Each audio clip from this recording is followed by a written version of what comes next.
Is the Redmi 14C a budget-based or just a blunder? I've spent a few days testing this sub $120 smartphone, and what I discovered might shock you. From its polarizing redesign compared to last year's, its massive 120Hz display to a battery that refuses to die.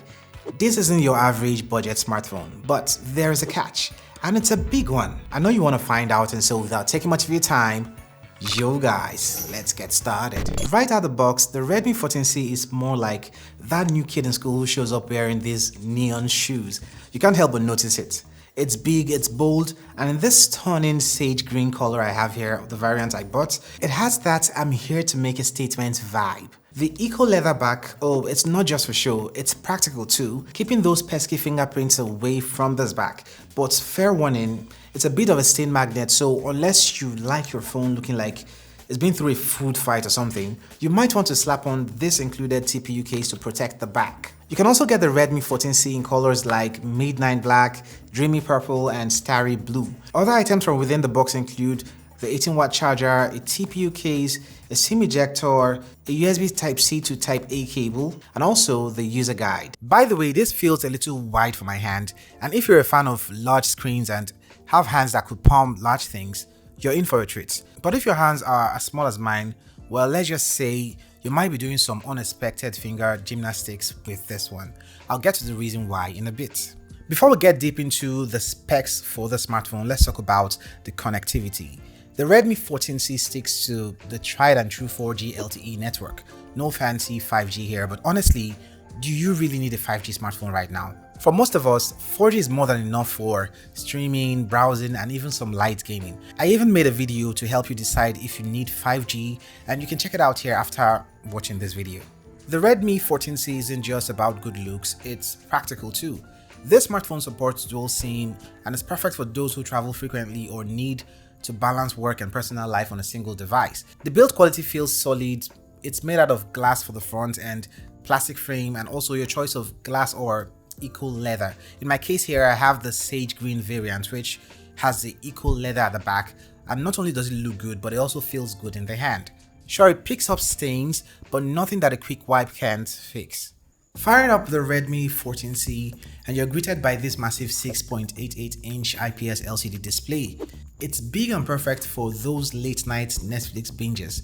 With 450 nits of typical brightness and up to 600 nits in high brightness mode, this screen is bright enough for most situations, especially indoors. But you won't have to squint too much even under direct sunlight. And while it's only 720p in terms of the resolution, that 120Hz refresh rate would be your solace here. Yes, you're not going to get a high screen density or pixel per inch for this one, but it basically gets the job done, and for a phone around this price point, it's about what you should expect as far as displays. Nothing spectacular, but it's about good and decent, I would say. Now let's get under the hood, shall we? The Redmi 14C packs the MediaTek Helio G81 Ultra chipset. Now don't let the Ultra fool you. This isn't exactly a speed demon or a major upgrade from what we saw on the Redmi 13C from last year. In fact, here are the benchmark scores for those who care to know. Sure, it will get you where you need to go, but don't be surprised if it takes a stutter on heavy use now and then. You'll notice some lags here and there, especially when you've got too many apps open or playing high title games. But for everyday tasks, social media scrolling, light gaming, and watching videos, it gets the job done. Generally, this phone is decent for basic tasks, but don't expect it to run graphics heavy games without a hitch occasionally. You can get from 4 gigs to 8 gigs of RAM and 128 gigs or 256 gigs of internal storage. My variant here is the 8 gigs 256 memory configuration. I got my unit here for 174,600 naira, which is roughly $120, but you can get the base unit for as low as 134,600 naira or about $90. The good thing here is you get a dedicated micro SD card slot to expand your storage. That's if you decide to go with a 128 gig variant, but at that point I would advise you get the 6 gigs of RAM configuration for an extra $10, and that would be $100 for the 6 gigs and 128 gigs memory configuration. You also get Android 14 and Xiaomi's HyperOS out of the box.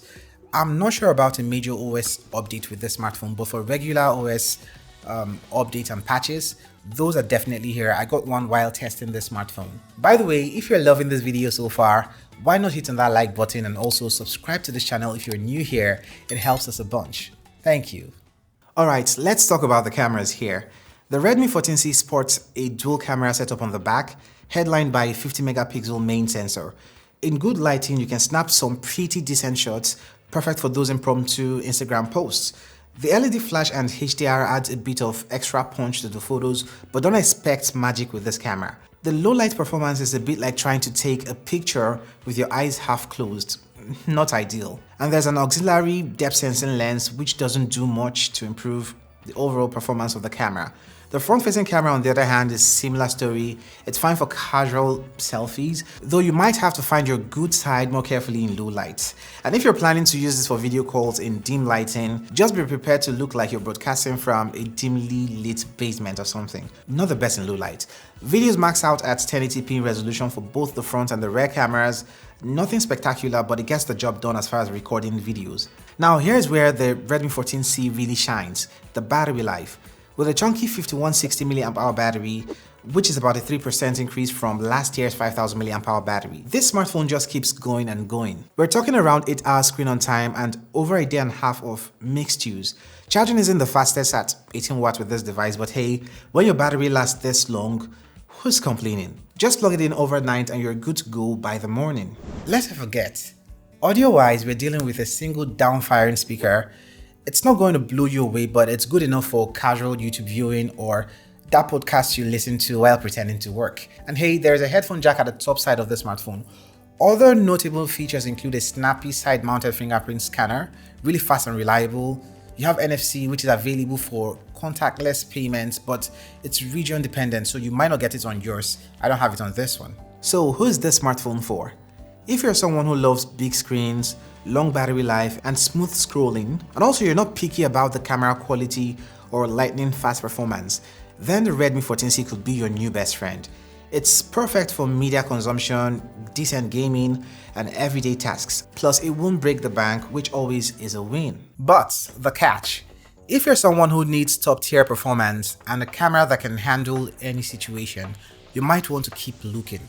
This smartphone is more about giving you the essentials, a dependable daily driver without breaking the bank. Just don't expect it to blow you away. So let me know your thoughts in the comment section below, and here's a video you must watch if you want to buy a smartphone right now, except you want to waste money. I'm gonna catch you in the next one.